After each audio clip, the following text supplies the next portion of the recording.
I'm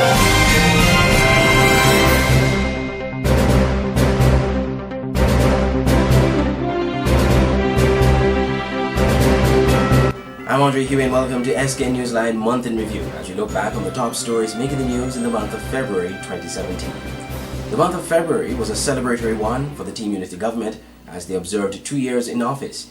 They held several activities including a church service, a gospel concert featuring international gospel act Jonathan Nelson, and the launch of the 5 mobile apps as part of the e-government service, including other events. One of the main events, however, was the launch of the Team Unity housing program. More in this report. Bigger, better homes is what the Team Unity government has promised with the launch of its housing program on Friday. The government unveiled its plan at the groundbreaking ceremony of the Wellington Road residences on Wellington Road in front of the National Housing Corporation. Housing Minister Eugene Hamilton unveiled how the plan for the new homes will provide opportunities for locals to own homes. In carrying out its mandate, the NHC helps to fulfill that fundamental human right in our federation referenced in my opening statement. In pursuance of that important objective, my ministry proposed to Cabinet, and Cabinet has responded by supporting the procurement of a loan from Social Security to construct 300 housing solutions. And at this point, I want us to give the Social Security Board, the Social Security, a round of applause. Prime Minister Dr. Timothy Harris at the ceremony said the construction project will generate jobs for thousands of people in the country. Painters are going to find work. Tilers will find work. Electricians will find work. And plumbers like McDonald will find work. Truckers like Ali Williams, who is here, will find work. And hundreds of other persons will find work. Meanwhile, Chairman of the National Housing Corporation, Mr. Valentine Lindsay, spelled out the design and nature of the homes that will be constructed under this program. Larger bedrooms, larger bathrooms, and a new design for our people. The strawberry and the guava berry designs, which are the designs that are presently used here at NHC. We are chartering the corporation to ensure that the new design will come forward, and so that we will have a new design under the Unity administration. Prime Minister Harris noted that the Unity Housing Solutions program was made possible through a $50 million loan from the Social Security Board that partnered with the government through a, quote, reinvigorated and re-energized National Housing Corporation, NHC, end quote. The loan agreement was signed on Friday at the groundbreaking ceremony. Andre Huey, SKN Newsline. Still to come, not everyone believes the Team Unity government has done a good job over the last 2 years as the opposition gives the government a failing grade.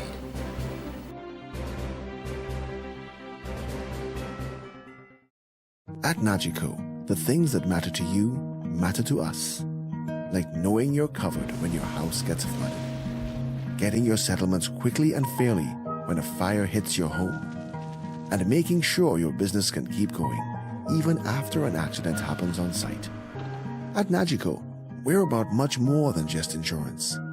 We're about the big things and the small things that mean everything. Caribbean Embroidery is a professional embroidery, screen print, and graphics design studio in St. Martin. We produce high-quality embroidery and screen printing projects using nothing but the finest material to ensure a lasting impression on your corporate and marketing wear. All work is produced using top-brand clothing lines. Whether for personal or corporate use, we deliver a product you are proud to wear. Caribbean Embroidery in Phillipsburg, St. Martin. Visit our website www.caribbeanembroidery.com. Welcome back.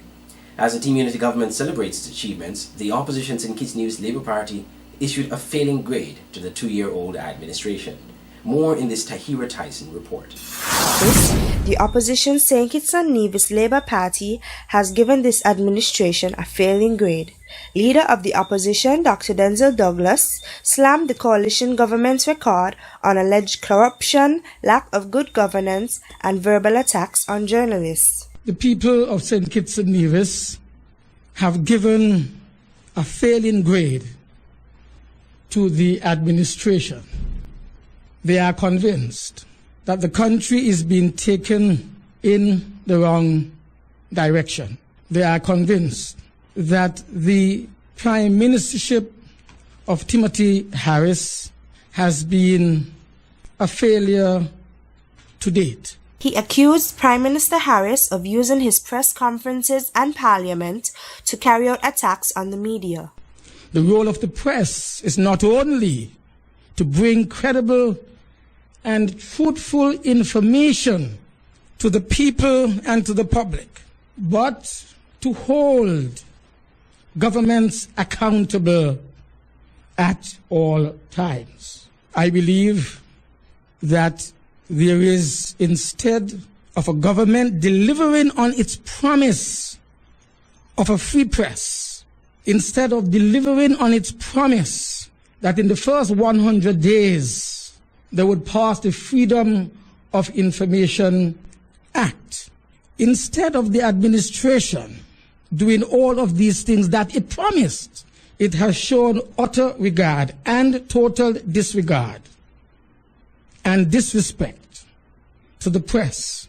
The Team Unity Coalition was voted into office on February 16, 2015, after 20 years of the St. Kitts and Nevis Labour Party's administration, led by Dr. Denzel Douglas.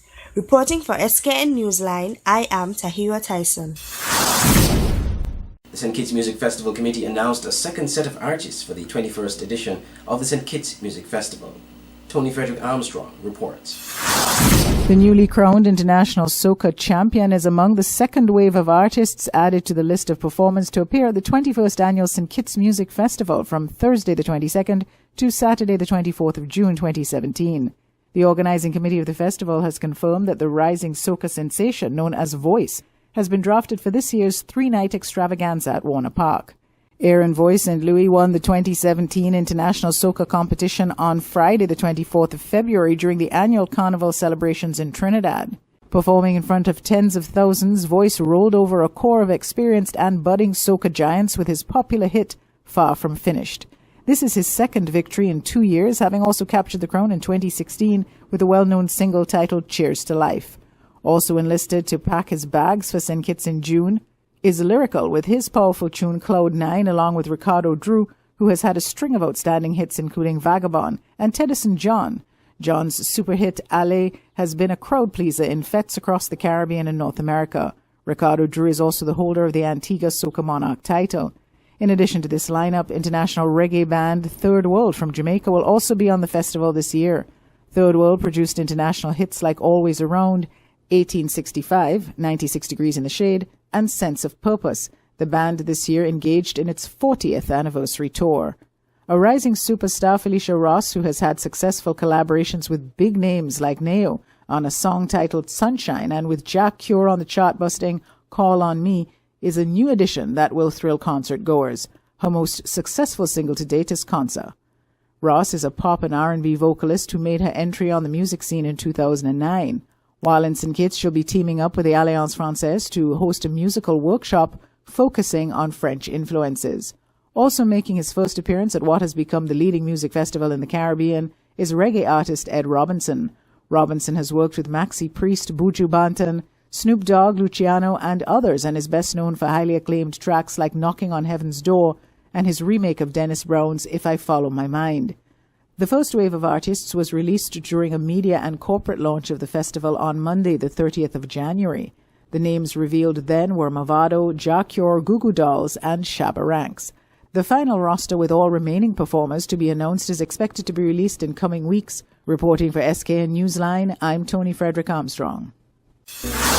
Whenever you visit St. Martin and you need a car to rent, visit Concord Car Rental, located at Welfare Road number 53 in Coal Bay. Concord Car Rental is your one-stop location for car rental services. They offer the best vehicles of various styles and models to fit your budget. If you are a Caribbean shopper to the friendly island of St. Martin or just visiting on leisure, you need only the best cars at an affordable cost with impeccable customer service. Concord Car Rental is your only reliable choice. Call them on 721-544-3637 or 559-8435 or 556-9414. Or you can call them also on 554-1260 or email them at concordcarrentalsxm@hotmail.com. That's CONCORDECARRENTALSXM@hotmail.com. or visit their website at www.concordcarrental.com. Concord Car Rental in Colby, St. Martin. They give quick and reliable service.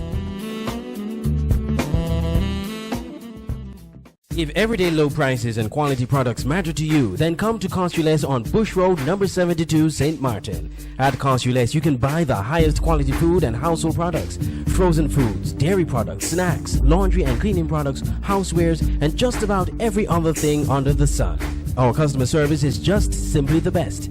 St. Kitts Nevis shoppers, visit www.costules.com or visit our store on St. Martin and we'll help you ship your items. Costules, located on the Bush Road, number 72, St. Martin. Opening hours Mondays to Saturdays 8 a.m. to 9 p.m. and Sundays from 8 a.m. to 6 p.m.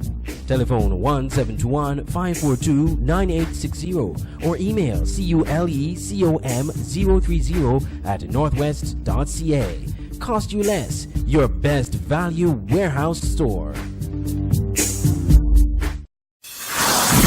February 27 marks the 50th anniversary of statehood in St. Kitts, Nevis and Anguilla.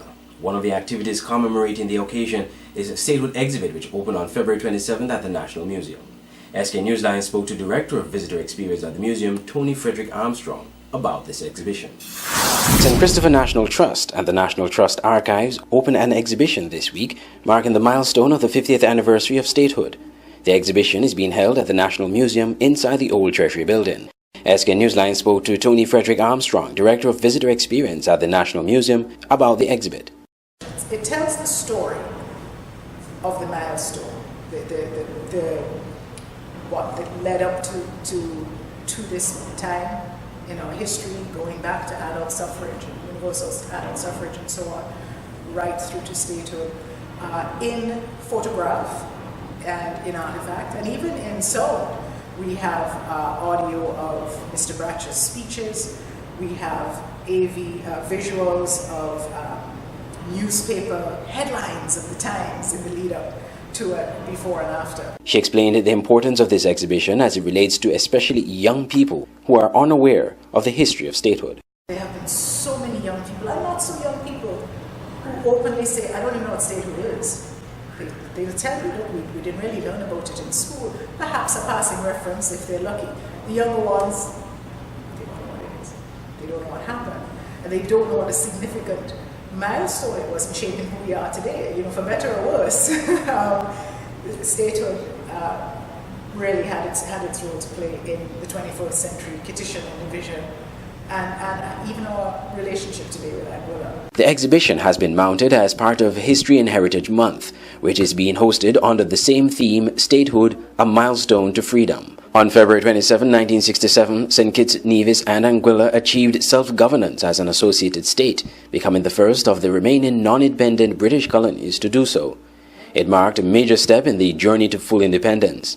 Mrs. Frederick Armstrong pointed out that the strides made in the St. Kitts economy really began after statehood was achieved.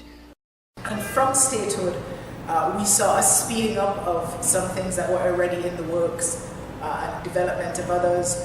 We really saw the surge in the push toward tourism. The Frigate Bay area was opened up very shortly after statehood. A lot of that is thanks to the former Chief Minister Southwell. We also saw the expansion of areas of the then Golden Rock Airport. The JMF Hospital was built, and we saw manufacturing begin to surge. The industrial site was born, so to speak. We began to see clothing manufacturers, agricultural diversification. SIMACOs formed the National Provident Fund, which was the precursor to Social Security. The exhibition is mounted in the National Museum's Independence Room, which is open to the public Monday to Friday from 9 a.m. to 5 p.m. and Saturday from 9 a.m. to 1 p.m. It will be open until the end of March. Andre Huey, SKN Newsline. Finally, also part of the statehood celebration was a lecture by Charles Wilkin QC. The issue of free and fair elections was raised as part of that lecture, as Tony Frederick Armstrong reports. The elections in St. Kitts and Nevis are free but not fair, contends legal luminary Charles Wilkin QC. He was speaking recently at a lecture marking the 50th anniversary of statehood for St. Kitts, Nevis and Anguilla, held at the University of the West Indies in the Gardens, Basseterre. In a small country such as St. Kitts and Nevis, with a constituency and winner-take-all system and approximately 30,000 registered voters, a few votes can make the difference in deciding which political party gains the government in an election. The slightest abuse or distortion of or error in the system can therefore have a significant effect. By and large, elections in St. Kitts and Nevis have been free but not fair. Mr. Wilkins said the system is not fair because of its porous system of qualification and registration of voters.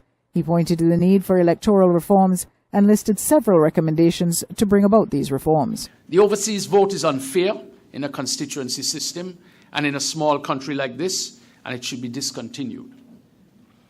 2, registration to vote should be based on actual residence in a constituency. That residence should be proven by the voter.